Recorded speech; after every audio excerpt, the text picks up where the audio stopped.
2023년 11월 3일 이정훈입니다. 오랜만에 국내 정치를 이야기할까 합니다. 국제 정치나 전쟁 이런 거는 좀 제가 자신 있게 보는데 국내 정치는 조금 늦습니다.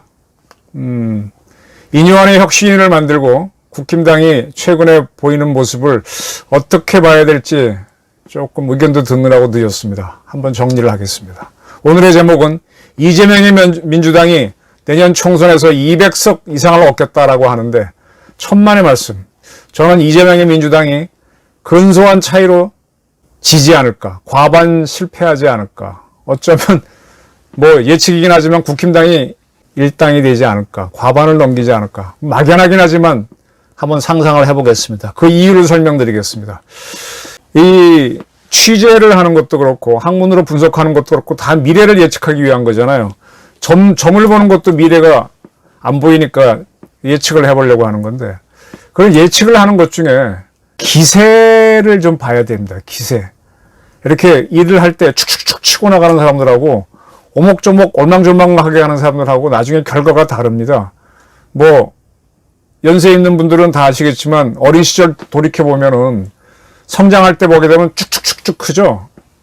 이렇게 이거 재고 저거 재고 하다 보면은 그냥 본전치기나 하고 실수나 면하는 그런 샌님 정도밖에 안 되죠. 쭉쭉 클 때는 자신 있게 축축 가지 않습니까? 그런 기세가 굉장히 중요합니다. 저는 뭐 한동안 기술위원을 꽤 오래 했는데 이 기세라는 거를 사실 사람 볼 때 유심히 봅니다. 그리고 또 하나 헷갈리지 말아야 될 게 옳고 그름을 따지는 거는 정이냐 부정이냐의 문제죠. 굉장히 중요한 문제입니다. 근데 세상은 꼭 정이냐 부정이냐에 따라서 움직이는 게 아니라 기세가 센 쪽으로 가요. 기운이 몰리는 쪽으로 갑니다. 이제 가끔 이제 그 정의론, 각자의 정의론에 몰두하다 보면은 딸레반, 원리주의자가 돼버리죠. 운동권 친구들도 어떻게 보면은 자기들이 생각하는 정의, 저는 그 정의를 부정이라고 보는데 거기에 몰입해 있는 친구들이죠. 나중에 또 그들밖에 친구가 없으니까 기득권을 지키기 위해서 또 딴딴히 뭉치고 가는데, 그러한 정인이 부정이 하는 것보다가도 이 기세를 봐야 됩니다. 기세라고 하는 거는 다수의 사람들이 좋아하는 거예요. 쉽게 말하면 단 거 먹으면 이 썩는다 그러는데 그래도 단 거를 먹는 거는 단 거가 좋기 때문입니다. 그래서 단 거를 던져주면 인기를 끌 수 있습니다. 저처럼 좀 뻣뻣하게 뉴스를 하는 사람들은 그런 능력이 딸려서 자꾸 설득을 해서 뭐 내 나름대로의 정의를 전파하려고 하는데 이런 사람들은 쉽게 사람들이 좋아하지 못해요. 엔터테인먼트처럼 즐거움을 줘야 됩니다. 좀 분석을 하겠습니다. 인요한 씨, 요한이 존인가? 인요한 혁신위원장이 친윤계 의원들은 총선에 나오지 말거나 수도권 당선 가능성이 없는 데서 출마해야 된다. 정말 대통령을 사랑하면 희생하자. 험지에 나와라. 그거 못하겠으면 내려놔라. 집에 가서 애나 봐라. 이렇게 이제 치고 나왔습니다. MBC에 출연해서 또 같은 이야기를 했고요. 물론 이거를 국힘당 최고위원회가 수용해야 되는데 그거는 뭐 어떻게 할지 모르겠죠. 안 하면 혁신위가 내놓은 거 아이디어인데 안 받아주면 그만인데. 근데 어쨌든 인요한 위원장은 이게 가동 두 달 60일 가동인데 이제 2주 까먹었고 6주 안에 아마 내가 내놓은 이 주장대로 친윤계 사람 중에서 나 출마하지 않겠다. 시키는 대로 수도권 험지에 나가겠다라는 사람이 나올 것이다 라고 이렇게 자신 있게 얘기했습니다. 그런 거에 대해서 이제 또 국힘당에서는 난리가 났죠. 영남에서는 공천만 받으면 무조건 당선인데 거기 있는 사람들 뽑아갖고 서울 험지로 보내면 경상남북도 부산 대구에는 꽂아주면 무조건 당선인데 거기에 친윤이나 검사 출신 넣는 거 아니냐 그랬더니 인요한 씨가 그거는 약 먹고 죽는 거다. 있을 수 없다라고 잘라뛰었습니다. 그리고 인요한 씨가 말끝마다 좀 재밌게 하는 게 나는 민주당도 사랑한다. 원래 김대중 대통령의 열렬한 지지자이다. 그러면서 지금 당이 위기다, 나라가 위기다, 국힘당도 위기지만 대한민국도 위기다. 그러니까 대한민국 고치는 걸 염두에 두고 당을 고치자는 거겠죠. 나는 이 혁신위가 2달 가동되는데 이 2달이 내 인생에서 가장 중요한 시간이다. 그리고 우리 국힘당이 변해야 민주당도 변한다. 나는 김대중 지지자였다라고 하면서 툭툭 던집니다. 지금 국힘당이 사실 지도부가 능력이 많이 딸렸죠. 돌파를 하지 못하고 공격력도 없고 어떤 식으로든 간에 국힘당 지도부는 비판을 해야 됩니다. 그 비판이 열렬 지지자 입장에서는 마음에 안 들겠지만 사실은 국힘당을 지도부를 때려주면 일반 국민들은 좋아합니다. 이게 눈에 띕니다. 이뇨한 씨가 쉽게 말하면 표퓰리즘적 특성을 보이면서 국민들 원하는 바를 해주고 있다는 얘기입니다. 다수 국민들. 지금 경제가 굉장히 안 좋은데 여당이 욕을 먹어야죠. 여당을 지도부를 까면 깔수록 국힘당은 망가지는 것 같지만은 국힘당은 새싹이 돋을 가능성이 높죠. 그 반대 현상을 좀 보여드릴게요. 국힘당이 김행씨를 여가부 윤석열 대통령이 임명하지 못하고 강서구청장 지고 그 다음에 이재명 구속도 못 시키고 뭐 줄줄이 무너지고 있잖아요. 그러면 이재명 씨는 단식도 끝냈겠다. 단식 오래 하게 되면 건강도 좋아졌을 텐데 속이 싹 숙변이 다 빠지니까 제대로 했다면 제대로 안 했으니까 문제겠죠.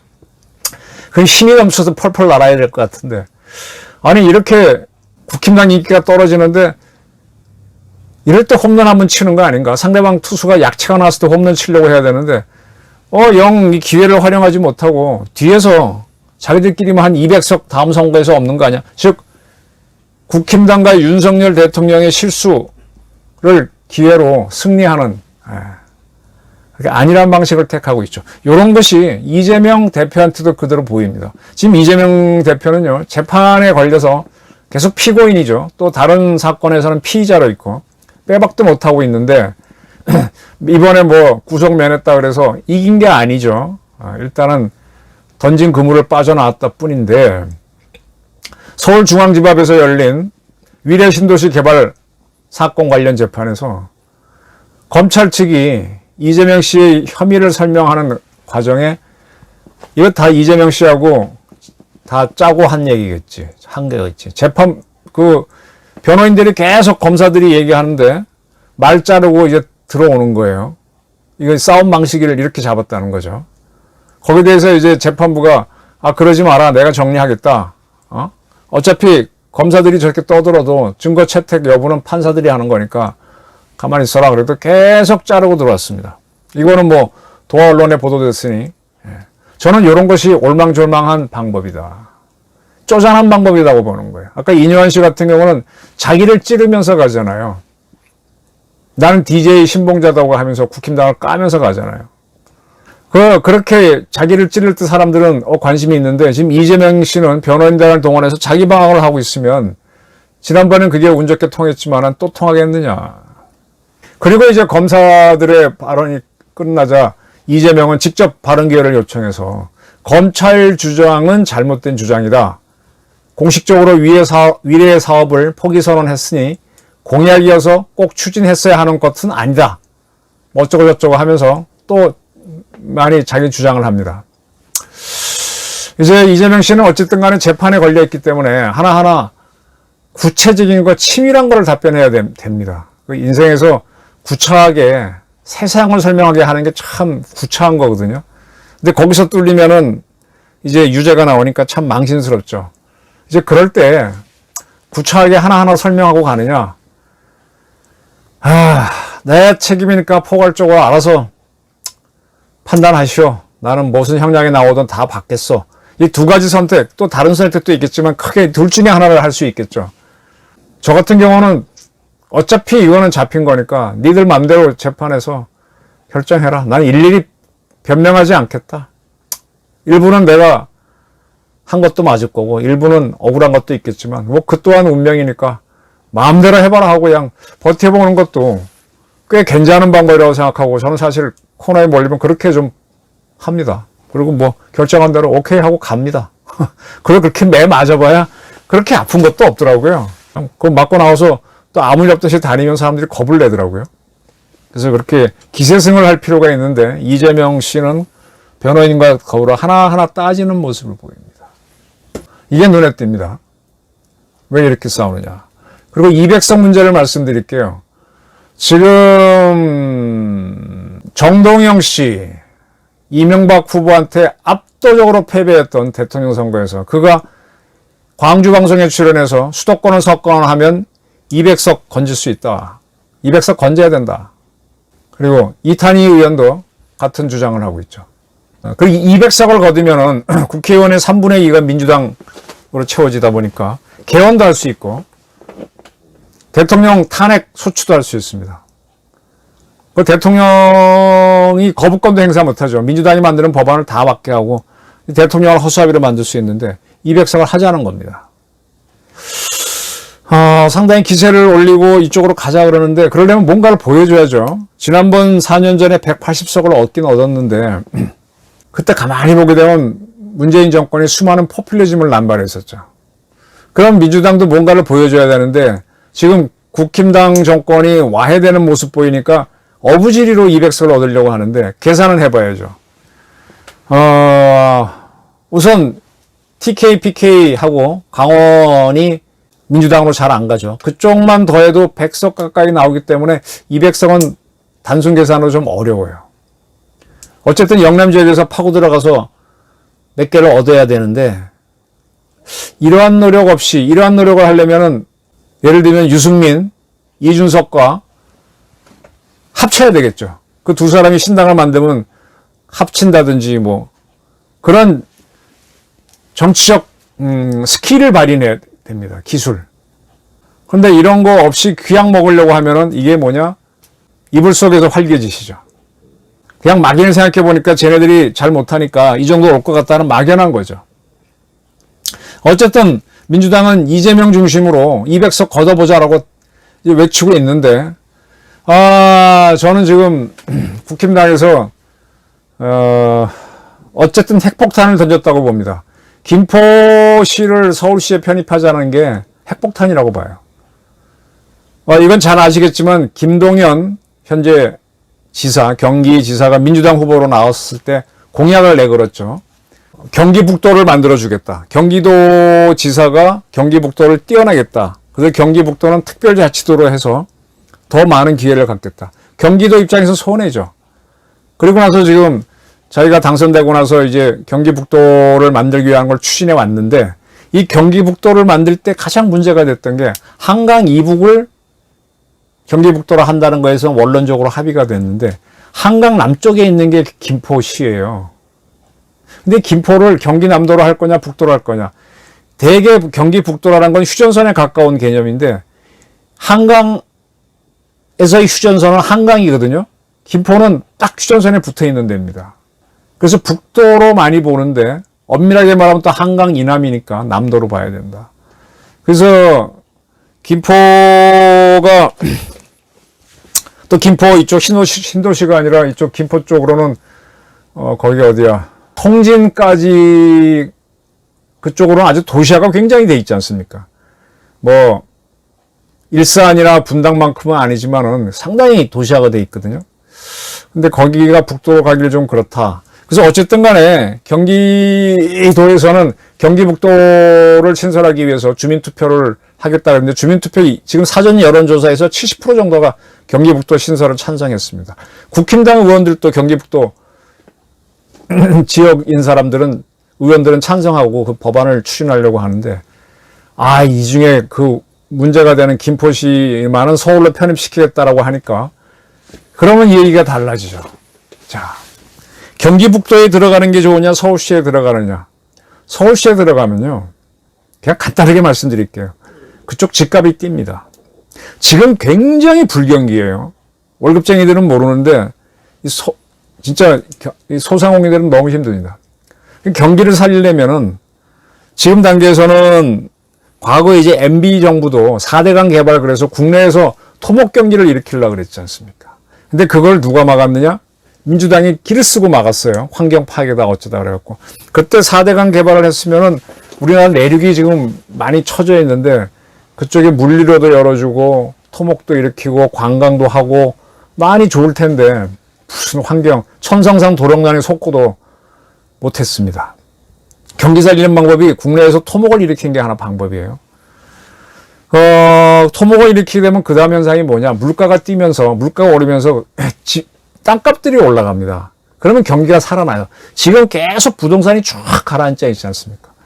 그래서 지금 서울시장 같은 경우는 세운상가를 이제 서둘러 재개발을 해보겠다고 발표했는데 그것도 이 세운상가부터 가장 쉬운 데부터 좋은 데부터 목적부터 개발을 해서 그게 땅값이 오른다 그러면 쫙 그게 이제 창신동, 신설동 그쪽에 지금 너무 개발이 안 되는 종로구 그쪽에 개발되면서 강북이라도 재개발이 되고 하면 서울시가 또 업그레이드 되고 그러면 이제 서울이 기관차니까 그러면 이제 경기가 살아나고 서울 외곽이 살아나고 지방이 살아나고 이 경제가 살리는 방법인데 부동산이 굉장히 토목 경기가 좋죠. 근데 토목 경기를 좀 일으키려고 하니까 과거 미국에서도 그 대공황 이후에 뉴딜 정책이 테네시강 개발부터 이렇게 국가가 해야 되는 SOC를 정부 예산으로 고의로 이렇게 해서 토목을 일으키는 거였잖아요. 근데 뭐 우리나라 지금 SOC는 워낙 많으니까 아파트 집 짓는 게 하나의 방법인데 집도 안 지으면서 김포 땅값을 뛰게 하는 게 김포시를 서울시에 편입하는 거예요. 자, 이걸 편입하려면은 아까 말한 대로 주민 투표를 해야 되는데 지금 경기북도로 집어넣기 위해서 투표를 하려고 그랬는데 경기북도로 갈 거냐 서울시로 갈 것이냐 주민 투표할 때 그 집어넣고 물으면 되지. 그죠? 그러면 이제 김포의 의견은 뭐 두고 봐야 되지만은 민주당이 얼마나 할지 모르지만 서울시로 가자는 의견이 많을 겁니다. 물론 경기북도로 가자는 의견이 많으면 국힘당은 폭망. 근데 만약에 이게 서울시로 가자는 의견이 많아지면은 이때부터는 얘기가 달라지죠. 그것도 압도적으로 그렇다면. 그러면 김동연 씨가 잡았던 플랜은 무너지면서 국힘당이 기세를 올리게 되는 거죠. 그러면 이제 경기 남부에 남게 되는 하남시니 성남시니 이런 시들도 우리도 서울시에 편입하는 게 좋겠다 하고 그쪽 쪽에 국힘당 후보들이 나와가지고 그걸 내건단 말입니다. 내가 당선되면은 내가 서울 안에 성남시, 하남시 들어가도록 하겠습니다. 뭐 서울 밑에 올망졸망한 큰 도시들이 많잖아요. 인구 많은데. 메가시티 이론이 되는 거죠. 이렇게 되면 그게 다 땅값 상승을 기대하는 거잖아요. 지금 양평 고속도로 가지고 김건희 도로다 아니다 그 싸우는 것도 다 땅값 때문이었잖아요. 저는 이 김포가 서울시 편입안이 국힘당에서는 이걸 특별법으로 의원 발의해서 올리면 이제 절차를 받게 되려면 주민투표하고 뭐하고 공청회 열고 뭐 한참 하다 보면은 그게 금방 세월 지나서 내년 4월 총선 지나가거든요. 아마 법이 통과되기 전에 선거가 있을 겁니다. 그러면은 국힘당이 여당이 돼야 된다는 분위기가 일어난다면은 이 선거는 뜻밖의 역전이 일어나서 국힘당이 과반에 가깝거나 과반을 얻을 수도 있죠. 민주당이 폭망할 수도 있습니다. 민주당은 꽤 많이 얻겠지만은 어떤 정도, 제가 상상하기로는 0.73%포인트 차이로 이재명 씨가 졌는데, 지난 대선에. 뭐, 그전 비슷한 결과가 나오지 않을까, 지금 막연히 상상합니다. 자, 이건 왜 그러냐? 아까 말씀드렸듯이, 무슨 일을 할 때, 저희가 클 때도, 공부할 때나 운동할 때도 한번 탁 쭉쭉 컸잖아요, 어릴 때. 그때 뭐 아버지 엄마가, 어휴, 잘한다. 이렇게 가면 칭찬받으면 쭉쭉 컸는데, 이렇게 제고하는 애들은 쭉쭉 못 크잖아요. 조심성만 많고, 겁이 많고, 내성적이 되지 않습니까? 지금 지난 대선 때도 보게 되면은 유승열 후보가 나왔고 어퍼컷 세러머니 하고 목소리도 쉬지 않고 쭉 하는 거 보니까 늘 그 1등을 해둔 세운 친구들은 자신감이 있어서 고등학교 때도 뭐 학생회장이나 호국단장을 하면서 이렇게 학생 동기들을 지휘해봤기 때문인지 뭐든지 자신 있게 하거든요. 근데 어렵게 큰 사람들 뭐 이건 누구를 비하하는 건 아닙니다. 이재명 씨처럼 검정고시 거치고 가난한 사람들은 분노의 힘은 강하지만은 자신있게 치고 나가는 건 약하죠. 많이 제고하죠. 그래서 좀 어둡죠. 그래서 되게 둘이 부닥치면은 부잣집 아들인 서울법대 간 사람들이 많이 이기더라고요. 지난 선거에서도 사실은 그렇게 여권이 좋았고 여권이었던 이재명이 진 거는 거기 기세에서 있다고 보는데 지금 그런 게 저는 보입니다. 지금 윤석열 대통령과 국힘당이 하는 거는 옛날 과거 문재인과 국힘당이 민주당이 여당일 때 하던 포퓰리즘하고 비슷해요. 근데 포퓰리즘이 먹힌다는 겁니다. 사람들은 정의 얘기하지만 그건 자기 주장을 내세울 때 정의로 윤색할 뿐이지 사실은 좋은 게 좋은 거거든요. 단 게 좋은 거거든요. 먹지 말라고 하면서 먹는 건 단 거거든. 마시지 말라고 건강 나쁘다면서 술 마시는 거거든. 하지 말라고 하면서도 마약하는 거거든. 그런 기세승 싸움에서도 지금 이기고 있어서 이재명이 200석 얻는다고 no! 또 진다. 저는 이렇게 봅니다. 성큼성큼 윤석열 앞에 오목조목 이재명.